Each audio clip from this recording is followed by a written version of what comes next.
ఉమ్మడి గుంటూరు జిల్లా వ్యాప్తంగా కూడా మీరు ఏదైతే 12 సీట్లు టీడీపీ జనసేనకు సంబంధించినటువంటి అభ్యర్థులను ప్రకటించారు.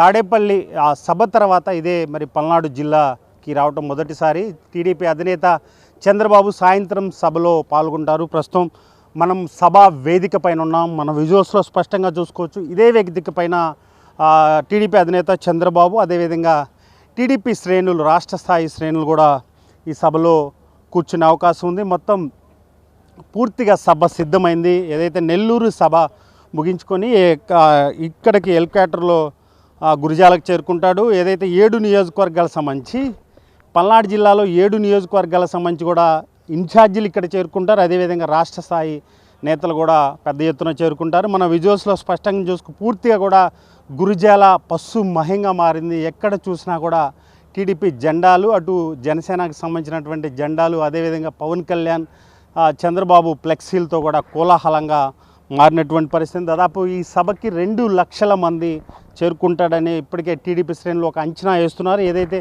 టీడీపీకి సంబంధించినటువంటి ఇన్ఛార్జీలు ఇక్కడ పూర్తిగా చేరుకుంటారు. ఎరపతనేని ఆధ్వర్యంలో కొనసాగుతుంది. నేడు పూర్తిగా పార్టీలో చేరుతున్నారు. ఏదైతే ఎంపీ లావు కృష్ణదేవరాయలు ఇప్పటి వరకు వైసీపీలో ఉన్నటువంటి రాజీనామా చేసి చాలా రోజులైనప్పటికీ ఈరోజు అధికారికంగా చంద్రబాబు సమక్షంలో పార్టీలో చేరబోతున్నారు. అయితే ఆయనతో పాటు ఆయనకు సంబంధించినటువంటి క్యాడర్ కూడా పూర్తిగా ఈరోజు టీడీపీ అధికారికంగా తీర్థం పుచ్చుకోబడుతున్నారని చెప్పుకోవచ్చు. ఏదైతే లావు కృష్ణదేవరాయల తర్వాత కొంత పల్నాడులో రాజకీయం వేడెక్కిందని చెప్పుకోవచ్చు. ఎందుకంటే ఇప్పటికే ఉమ్మడి గుంటూరు జిల్లా వ్యాప్తంగా 12 సీట్లు ప్రకటించినటువంటి కేవలం 5 సీట్లే ప్రకటించాల్సి ఉంది. ఈ 5 సీట్ల పైన ఇటు పల్నాడు దానిపైన కూడా చంద్రబాబు పూర్తిగా దీనిపై ఈ సభ ద్వారా కూడా ఒక దిశానిర్దేశాన్ని క్యాడర్కి ఇచ్చే అవకాశం ఉంది.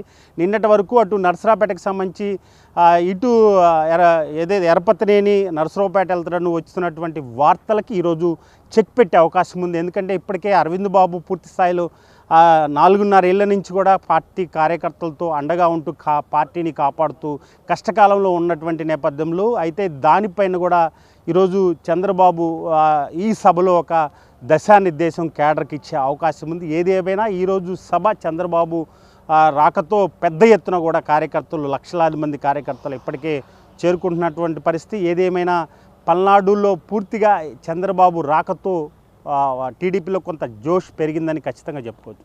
వీడియో జర్నలిస్ట్ సుభాష్తో రమేష్, గురిజాల, చంద్రబాబు ప్రాంగణం నుండి.